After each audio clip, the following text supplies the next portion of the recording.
In December of 2023, I purchased and moved into the house that I currently live in. I know, you must be so shocked that I don't live in my mom's basement and make rage bait videos so I can pay my rent. During that time, I was shopping around so I can get the best internet for my house. I happened to stumble upon a deal to get Verizon internet set up. Now, typically speaking, I would never use cellular internet in my house, especially because I work from home. But the deal was too good to pass up. In addition to the price that I would be paying monthly, I would also be receiving a free Xbox Series X.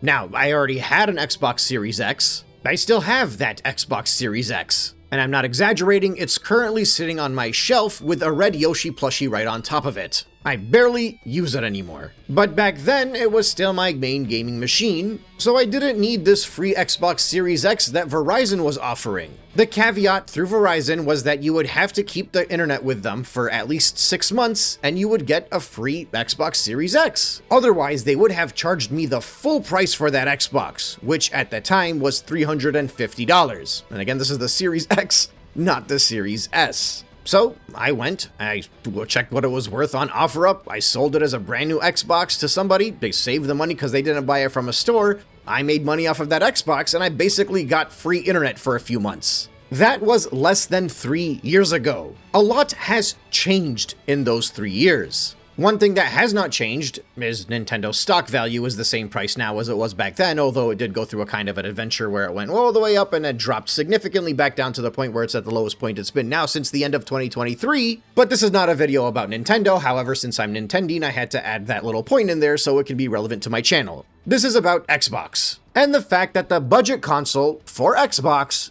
is $500. This is, of course, the Xbox Series S. The Xbox Series S, even though it's stronger than some of the modern consoles that are the fastest selling in history right now, was released back in 2020 during a frickin' chip shortage, and they still were able to release it for, at that time, the same price as the budget Nintendo Switch. It was a bargain. Many people felt it was setting the industry back. I thought it was an amazing value. Now, there was a huge drawback to it in that it was a digital-only console, but at $300, you could almost forgive it for that. And many people did forgive it for that reason. Being able to play all of the latest and greatest next-gen games for only $300 as a bargain. Within the span of just a couple of years, that thing was regularly going on sale for only $200. I never bought the Xbox Series S, but it might be my favorite console that I never purchased, because I genuinely love when companies are offering something cheap as an alternative for people.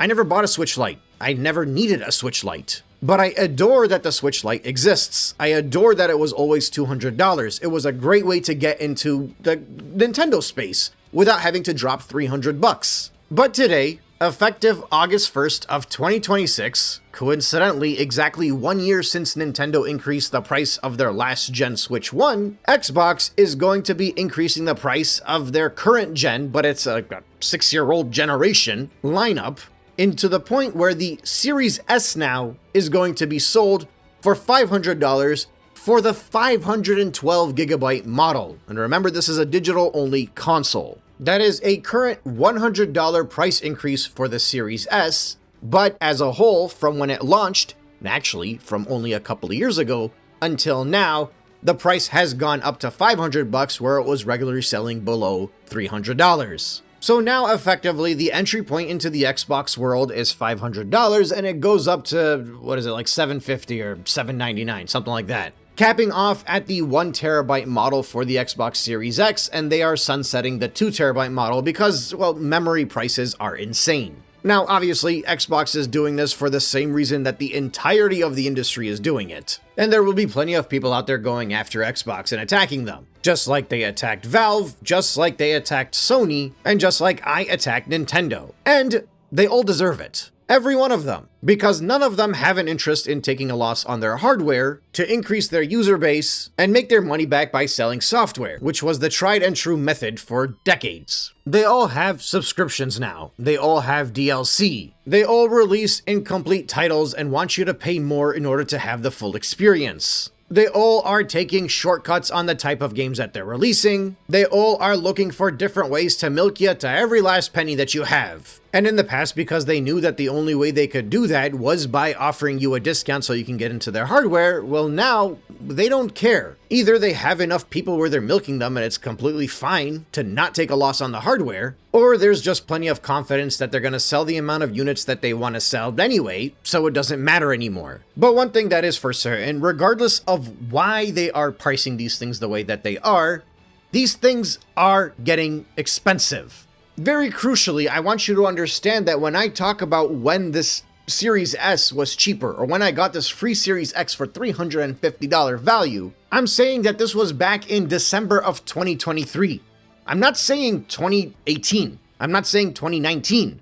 I'm saying 2023, less than 3 years ago, 2.5 years ago. I'm not this old dude talking about getting off my lawn because gaming used to be cheaper back in the day. I'm saying that yesterday it was cheaper than it is now. This has been an awful year for gaming across the board because of the price increases that we are seeing across the industry, all so they can please shareholders. Let's be real, that's what's happening here. The shareholders want to see price increases because that means they think they're going to be guaranteed more money, and in many cases, they are. But that's coming at the cost of customer satisfaction. Many of us have lived through plenty of different financial crises, and we've seen the video game industry flourish through these crises. And typically they did so by offering amazing deals for customers. That's no longer the case. Zero interest on their parts. But I want to highlight just how bad things are from 2025 until 2026, in the span of 1 year. A year and a half ago, you could buy the Nintendo console, the current gen Nintendo console, for $300. You could buy the Xbox Series S, usually at a deal for less than $300. And the PlayStation 4, shoot, up until this past February, you could get into it for $400. Part of the reason the prices were as low as they are, or they were rather, is because of the competition between these companies. So for example, the PlayStation 5 launched at $500, $400 for the digital model. That $500 price point was a new high for Sony, the highest launch price they've had since the PS3, and the PS3 was a commercial failure at launch. But when Sony launched their console at $500, it was so high in demand that it was hard to grab for 2 years. People were willing to spend double the price of what it actually cost. And Xbox saw a similar type of demand with the launch of their console. Remember, it was the same price. The Xbox Series X was $500, so the premium version of both consoles was $500, and both of them were extremely high in demand and getting scalped. Now, in both cases, Sony and Xbox, they could have launched their console more expensive. The problem is, if one of them goes up $100 or $150, the other one becomes a much better bargain. And both of them got burned in the 2 previous generations. The PS3 launched too expensive, making this 360 more appealing. And then the Xbox One was overpriced, making the PS4 more appealing. So naturally, they launched at the same price. Now together, they could have colluded basically and increased the price so that they're both launching at $600 or even $700, but that would have brought a whole other risk forward. You still had the little Nintendo Switch sitting there at $300, even with the OLED model at $350, that's still significantly cheaper. So the PS5 and the Xbox Series X had to be priced just right to not only still make enough money for them, even if they're taking a little bit of a loss at first, but it had to be close enough to the price of the Switch where somebody knows it's like, okay, I know the Switch is cheaper, but for a couple $100 more, I'm getting an experience that's worth that extra $200. If that price gap becomes $300 or $400, which effectively means you're spending more than 2 times the price of the Switch, all of a sudden people are more willing to stick with a Switch. Now, for many people, they don't understand this, because if you're a Sony fanboy, you're buying the PlayStation no matter what. If you are a Nintendo fan, you are buying the Nintendo console no matter what. But for the average customer out there, they're seeing the value of these and they're weighing their options. There was effectively a checks and balance system placed between all of these consoles to keep their prices at a reasonable point. But there was damage done during the launch of the Xbox Series X as well as the PlayStation 5 and even with the Switch 1 during that same time period that was irreparable for the customers. The entire world saw how much people were willing to spend on a PlayStation 5 and an Xbox Series X. And it wasn't simply because of the shortage. The PlayStation 5 was regularly sold out for 2 years. In the beginning, it was being scalped for twice the price of it was at launch, and then by the end of those 2 years, it was still moving for $700. During that time span, in the US alone, the PlayStation 5 reached 10 million consoles sold, until scalpers stopped finding it profitable enough to continue to go out and buy it before the average customer gets to it. In comparison, your current fastest selling console, the Switch 2, was regularly sitting on shelves and not being scalped anymore when it hit 2.5 million units sold, and right now it's still at 5 million sold and it's not sold out. That's just to highlight how in demand that the PlayStation 5 was. It was still wanted for more than the launch price, up until 10 million people in America alone got their hands on it. And the Series X saw similar types of numbers, obviously not as high as the PlayStation 5. And while all of this was happening, the entire world saw what customers were willing to spend on these consoles. They were willing to spend way more than that $500 MSRP. In addition to that, while that's going on with Xbox and PlayStation and people are seeing how much people are willing to spend, on the other side of it, you have Nintendo sitting there with the Switch 1, which in 2020 was like in the middle of its life cycle, typically on a typical Nintendo console life cycle. By then, it would have received some discounts, but it was still sitting at $300. So we were seeing how much people were willing to spend on the highest end tech in the case of Xbox and PlayStation 5, and we were also seeing that no longer did you need to lower the price of your console, because the Switch 1 was the first console in history to still be at its same price point during that entire generation, and people were still buying it. They were breaking records. These were experimentations that were being done by the corporations. They were testing the waters to see if their new business models can be successful. So then now what happens is, you end up in a position where in 2025, Nintendo is able to launch their console at $500 because they just saw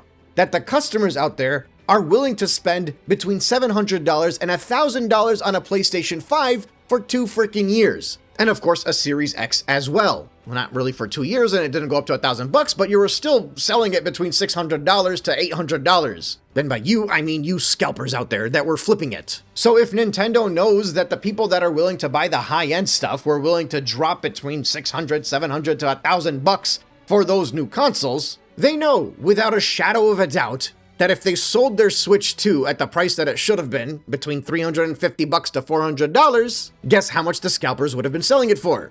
At least $500. So they figured, screw it, we'll skip the middleman and we will price this thing more expensive ourselves. The PlayStation guys were willing to drop $1,000. Our Nintendo guys will definitely be willing to drop $500. And now with the Switch 2, there was an uproar. Many people wanted a price dropped. Many people didn't like that the budget console was now $500 freaking bucks. But guess what? Fastest selling console. And you know who saw that?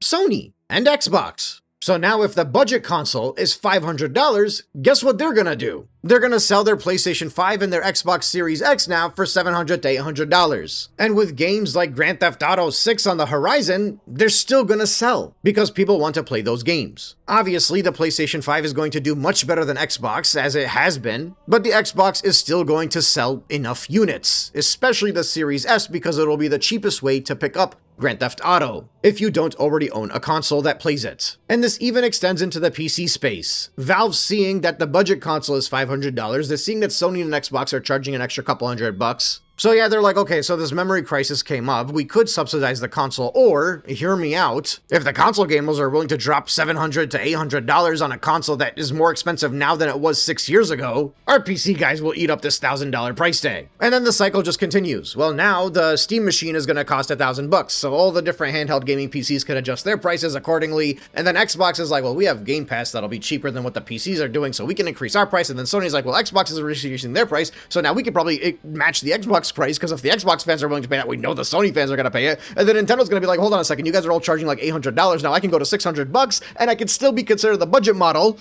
And meanwhile, some donkadonk on Twitter is going to share a picture of a Toys R Us magazine from the early 90s and talk about how gaming right now is still cheaper than it was back in the day. Dude, this is nuts. I'm serious. Like, the Xbox Series S is going to be sold for $500. 2 months ago, my brother sold his pre-owned Series S for $250. And he was happy because he made $50 off of it, because he bought it like 3 years ago for $200. Now, I will say that while the new prices for all of this hardware is going up, the pre-owned market still is pretty good. Like if you're going on eBay, you might be spending more than you probably should because of all of the eBay fees, but if you're somebody who regularly buys stuff off of OfferUp and Facebook Market, the market, I haven't noticed it have a drastic turn just yet. Outside of stuff like the 3DS, which is ludicrously high, but everything else that's like modern, pre-owned, it's still pretty good. But the brand new market right now is absolutely ludicrous, and I genuinely think it's going to get worse. And a lot of it is because we're allowing it to get worse.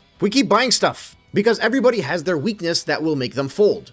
I just can't. If they release this game, I have to get it. For millions, tens of millions of people around the world, that is about to be Grand Theft Auto 6, where they're going to buy a lot of overpriced hardware because they need to play this game. I've seen it throughout the entirety of the Switch 2's life. So many people that were like, I would never buy a Nintendo Switch 2, but Star Fox got me to buy it. But Fire Emblem, I know it's only $80, but like, I've been waiting for this. Xenoblade Chronicles, I kind of have to. People seem to think that if a 3D Mario game released, I'd buy a Switch 2 immediately, but I didn't fold for Bonanza. I won't fold for a 3D Mario. These are games that I will play on a pre-owned Switch 2, and I will buy them pre-owned as well. And it will be a long time from now, so that I'm not just buying a console to play 1 or 2 games and then have it collect dust. In relation to Xbox, since that's what this video is supposed to be about, Halo Campaign Evolved is about to come out. Now, obviously, you do not have to have an Xbox to play that game. You can play it on a PlayStation 5, or you can play it on a PC. And even though there is a lot that I can criticize about Halo Campaign Evolved, I was a major Xbox guy during the best years of Xbox. So I totally understand how Halo Campaign Evolved could be that game for a giant portion of the population. Now in my case, I got 3 free months of Game Pass, so I think that's how I'm going to be playing it on my PC. But there will be people out there that do find that it's worth it to spend money on some hardware that's probably overpriced because they want to play Halo Campaign Evolved. It hits that nostalgia bone. And that's just the reality. There's always one game for everybody. There's always that one moment where you're like, I might as well just jump in and buy this thing or buy this piece of hardware. And then once you're in the ecosystem, you become a lot more willing to just continue to spend without thought. And the reality is that's exactly what the corporations want. They want you to stop thinking and just spend. What's that thing they always say? Don't think, just consume, and then when you're done, consume next product or whatever it is. I probably just butchered that, but you guys know the clip that I'm talking about. That is the most likely outcome for success for these markets. The less people think, the more likely they are to spend, and the more that the companies just get to view everybody that's buying as nothing more than cattle, sheep, something to herd and get them to continue to increase the prices so they can show their shareholders that they still have an audience. Right, just think about how absurd this dynamic is over here. Xbox is struggling, and even they realize that it's more beneficial for them to increase the price, because they see how this industry is. Imagine what Sony, who is not struggling, is going to do. Imagine what Valve, who is the good guy, is going to do. And imagine what Nintendo, who is the budget option, is going to do. Kinda sucks. But it is the reality of gaming in 2026. And look, it's not all doom and gloom. There are many alternatives and many ways to get around all this stuff, and I try to offer as many alternatives as possible, and most of those involve emulation and playing old games, to be honest, or looking for discounts by buying a pre-owned handheld. And I'm not the only one. How many videos have you seen pop up about people talking about how they just got a PSP and it was their best purchase of 2026 or 2025 and it's making gaming better for them? Or a PlayStation 3, or an Xbox 360, or a 3DS, that's part of the reason it's so expensive now, or a Wii U, or even a Switch 1, get it hacked, playing GameCube games on it now, Zelda, Twilight Princess on the Switch 1, all of these different Android emulation devices. There are cheap and affordable alternatives, but they just require a little bit of work and patience on your end. And I think it is worth your time to get into this stuff. It's a very big reason why I made my alt channel NintenDeen, because I want to talk about this stuff. Instead of just complaining about the prices, I want to offer alternatives. I want to tinker and mess around and see what's worth it. Yesterday, and I know I'm a little bit late to the party, but I unlocked a whole new level to my Legion Go because I started streaming my desktop onto my Legion Go, which not only improves the battery life of the Legion Go, which was my biggest complaint with it, but it also allows me to play everything from my desktop on the highest setting all around my house at more than 60 frames per second, which I didn't know was possible. Again, I realize I'm late to the party on this, but if I'm late to the party, I know millions of people out there are also very late too. But I think there's value in figuring this stuff out, because the reality is, at least for me, the modern gaming sucks. And if they're not going to compete with one another, they're competing against us. And if they're competing against us, well, These are the alternatives. I'm going backwards. I'm going pre-owned. I'm gonna emulate. And I promise you, I'm going to be having fun. The biggest thing companies want is your attention. They want your time. It's even more valuable than your money. And I would much rather put that time into figuring out how to use alternative hardware that doesn't directly support the corporations that keep trying to rinse us for every penny that we have. Anyway, look, that's all I got for today. Thank you so much for listening, and I will catch you on the next one.